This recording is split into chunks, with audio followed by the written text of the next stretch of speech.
A simple cube used for storing office supplies. Or is it? In his book, A Land Unknown, Hell's Dominion, Bryan Melvin describes miles and miles of cubes, each one containing a person suffering the same punishment they inflicted on others before they died. Next, on Stories of the Supernatural.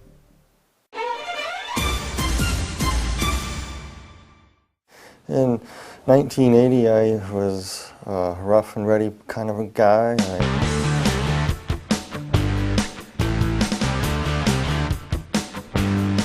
drank a lot and partied a lot, and I was moved to Tucson, Arizona, and I was working at a construction site, and one of the guys brought some water from Mexico that was contaminated,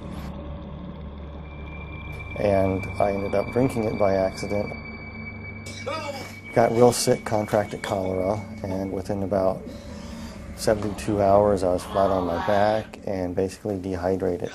That's when I passed away. I noticed that when I passed on, that of course I wear glasses and I'm very nearsighted. I noticed that, first thing I noticed is that I wasn't wearing my glasses and I could see clearly across the room. And when I turned my head, I noticed that my body wasn't moving. And I was lifted right out of my body and hovered over my body, looking down at myself and looking around. And next thing I knew, I went through the ceiling of the room I was in, and I was transported into a very, very, very black, dark void.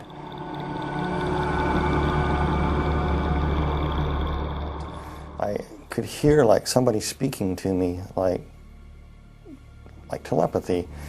And it was explaining to me many, many things that I no longer remember, but most of the idea was explaining to you the whys of life, why there was evil in the world, why this, why, people have questions all the time.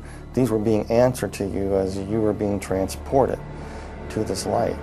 And time you got to where the light was, you knew what happened, you know what's going on. You know what happened, you died, you're going to be judged, and everything as you're traveling, it's made so clear to you that what's happening is perfectly just and right. Oh yeah, I was going through the darkness and I was approaching the light there, and I noticed that on this rock, it was a big huge boulder right out in the middle of this darkness, and there was a person sitting on a throne. And the individual that was sitting on it was emanating light, very, very powerful, bright light. And there was a love and compassion too, but also a firmness and fairness emanating from this person. And I'm going, who is this?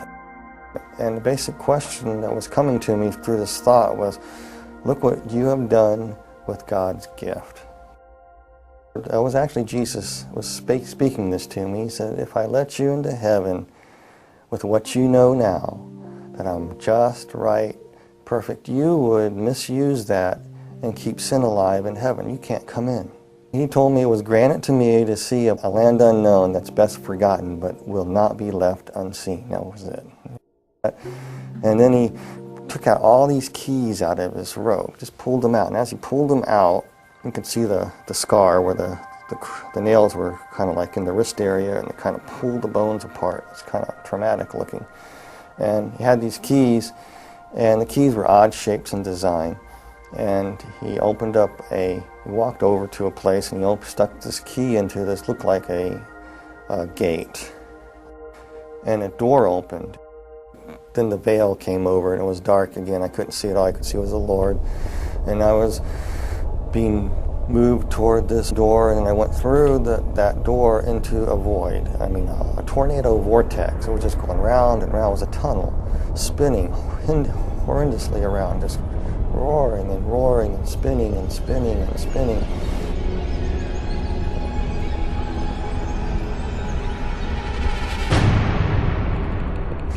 And it smelled horrible. I could hear these screeches and noises and sirens. The most thing that I remember the most was slurping noises and screams, and you could feel heat, really hot heat. The next thing you know, I was falling through the sky. It looked like the sky, and I hit the ground. You know, it kind of hurt, and I stood up, and I looked, and I go, where am I? All these people ran out, and some of them looked like people that were dead that I knew, and other people I knew that were not dead.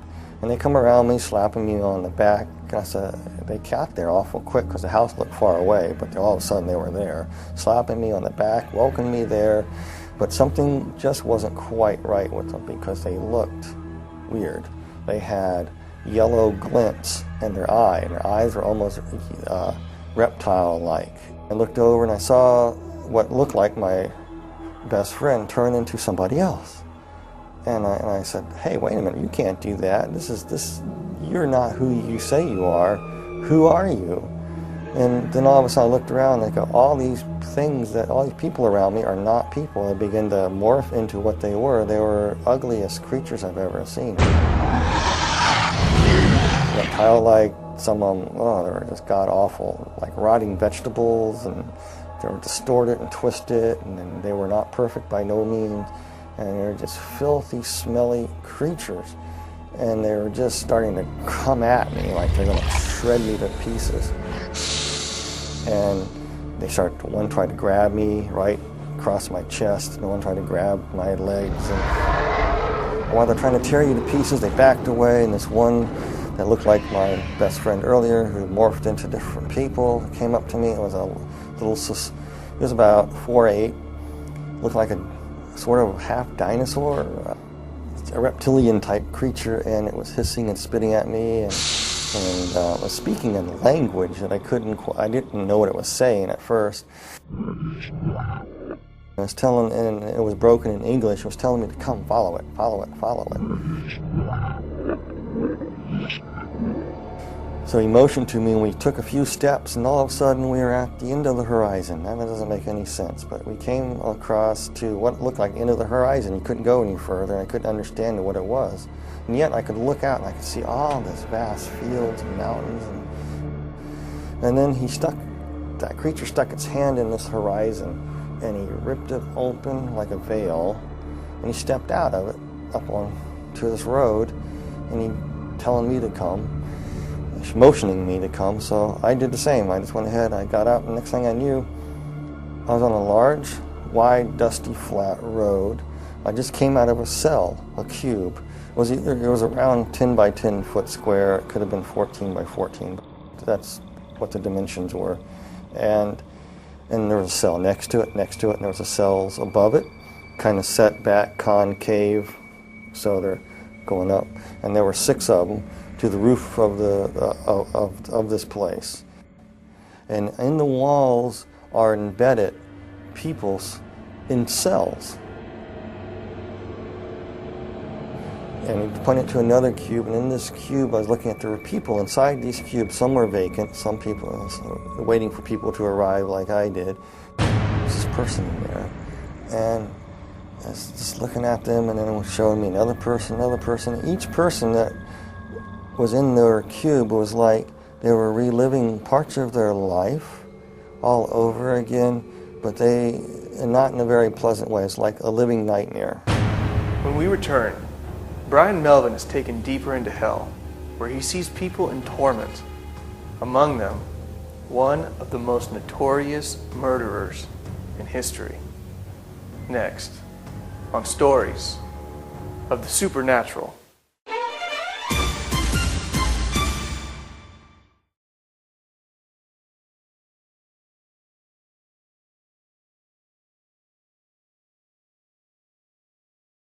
Bryan Melvin died after being infected with cholera from drinking water. He describes how his soul was separated from his body and taken to hell. While in hell, his demon guide showed him miles of cubes, most of them containing the souls of people suffering their own personal hell for their deeds during their life on earth. And as we were walking along, I realized that hell is just an enormous big place, and there's many other parts to hell that I did not see. I just saw this place called the pit.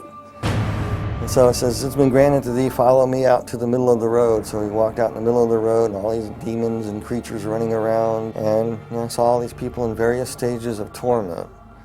And some of these demon creatures inside these cubes were going in at will.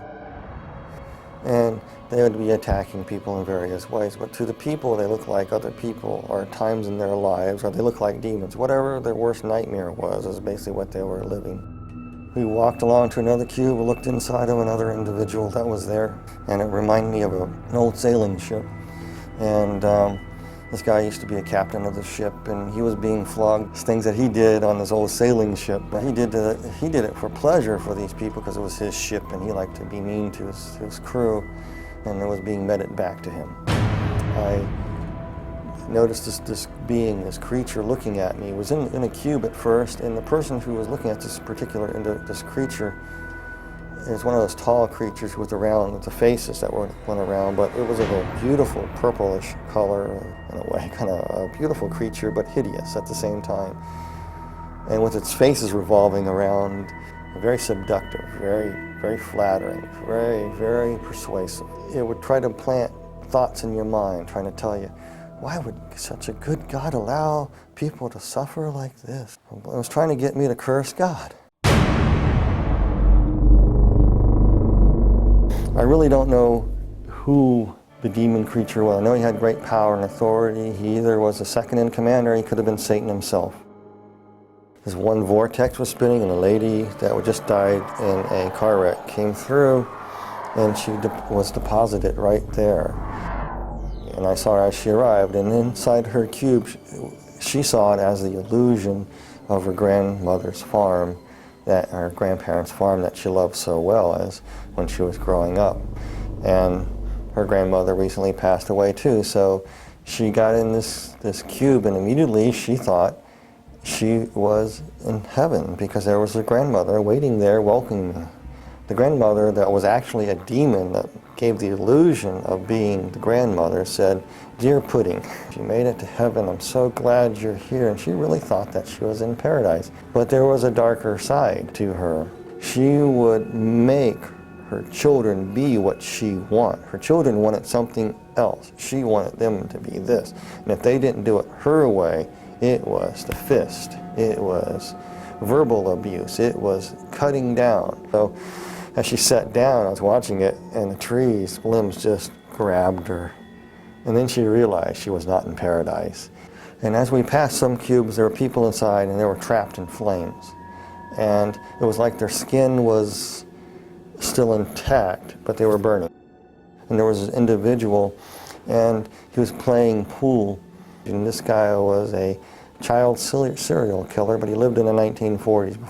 But he was in this pool hall playing this pool before the punishments would commence again. He thought he had a break. And then these people in there would torment him and come and run and just grab him and tear him up. And out of the sky I could see this big demon coming down. It reminds me of a snake. He just gobbled him and swallowed him. Then all these other little demons came up and said, that's no fair. We didn't have our chance with him yet. Regurgitated him back up. He was whole. I know this sounds really bizarre, but that's what happened. Then all the other little demons, little teeny things, about 3 foot tall, just jumped on him. And he was powerless. And they were beating him and clawing him. And there was no rest for this guy whatsoever after that. It was constant torment. Everything that he ever done was being justly put back to him. I came to a cube, and I was looking at this, and this was a woman. She was dressed in fine garb. She was a temple prostitute, basically what it was. And she was somebody who died in Corinth around 69 AD.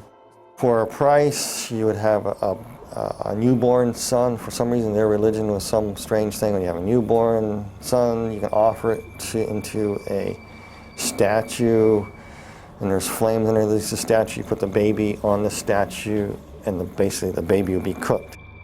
And here she is in this temple. There was no let up to her torment.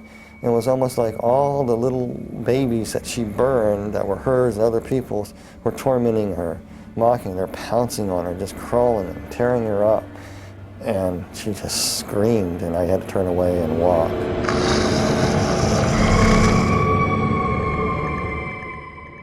There was an individual that she practiced the black dark craft. She was a witch. I just knew that she was a witch, but she died many hundreds of years ago. But she was trapped in a coffin, scratching, trying to get out. She couldn't get out. She was in that position for years and years and years and years, hundreds of years. And then finally, when she got it open, all the demons would pounce on her. And we walked on to another cube. We looked in this other cube on this row, and there was another lady. And she believed that Mother Earth could save her, and that if she honored the trees and the rocks, and she was into this nature thing, and part of their religious practice that she would practice would be getting out in the fields and dancing around a fire with a bunch of other people doing the same. The people that she thought that she was with were actually demons, and they would come up to her and say, "You did this." They pick up a stone. You say, "The stone will save you here," and they smacked her with it. So she was standing there, and the demons reached down there and reached in her mouth, ripped out her tongue and part of her thing. Says, "You talk bad? Oh, the stones are not going to save you. Nobody can save you." Then they ripped off her, just actually took her skin and just peeled it off. It was really slow and agonizing to shreds until nothing to the skeletons. Then they took the bones and broke the bones. And she felt everything. Then her body would come back together. The flesh would come back together. And she'd be whole again, and it would start all over again. A different scene would happen. And some of the cruelest people on earth were in these. You know, some people, I don't like to say names of people or anything like that, but I will, you know, this one particular individual is definitely there, and everybody knows who it is. It's Adolf Hitler. Hitler was sitting in a cube. The cube was open, and it was just burning flames. He's just sitting there burning. And his flesh wasn't burning, and he had this hideous look on his face. And he was, as he was burning, the flesh would be rotting, and he was feeling every bit of it. It was almost like every oven of the gas, of the concentration camps, all the tortures that went on there were being meted back to him in one intense flaming bit of stoked up white hot heat that would rot his flesh away at the same time, make him ashes, come back. He was just being tormented like that. He was just, I remember having a weird look on his eyes. It was just angry, vicious anger. When we return, Bryan Melvin tells how for a moment he thought he may be trapped in hell for all eternity. Bryan Melvin died after being infected with cholera from drinking water. He describes how his soul was separated from his body and taken to hell. While in hell, his demon guide showed him miles and miles of cubes, most of them containing the souls of people suffering their own personal hell for their deeds during their life on earth. Will Bryan Melvin suffer in hell for all eternity or not? Next, on Stories of the Supernatural. We were walking in another segment of hell near the back recesses of the wall, another segment of the deep dark pit. And we're coming to this one pit there was one place, and the cube was open, and inside there this demon was trying to get me to go inside this cube in what looked like a dentist chair. I'm not afraid of dentists at all, but this thing looked like a dentist chair to me, with all these hideous creatures in there trying to say, "This is where you are going. And they want you in this cube here." And they were trying to get me in there, and I didn't want to go. And this part is very hard for me, because you got to understand, you are so scared. This whole time you're there, you're just saying, "Jesus Christ, Jesus Christ, Jesus Christ." By that time, I was probably saying Jesus Christ so fast, Jesus Christ so fast, that it was a blur. That's all I can say. They wanted me in this cube, and I was scared. I didn't want to go in this thing. And like I said, throughout the whole time, you felt a connection with somebody from above, the Lord. And then all of a sudden, you could feel something coming for you. I was so petrified, I couldn't distinguish what it was. You could feel the footsteps walking behind you, and the ground thundering. And as it closer, whatever it was walking behind me, and I was too scared to turn away to see who it was, because I didn't want these things to rush me and grab me. And all of a sudden, they started coming toward me. And then the presence got right behind me, and they all scattered. And that purplish, big, tall, demonic creature, the regal creature, kind of backed slightly away and kind of bowed and kind of walked out, just kind of slithered on into the mist, into the darkness of hell. And the Lord was carrying me up.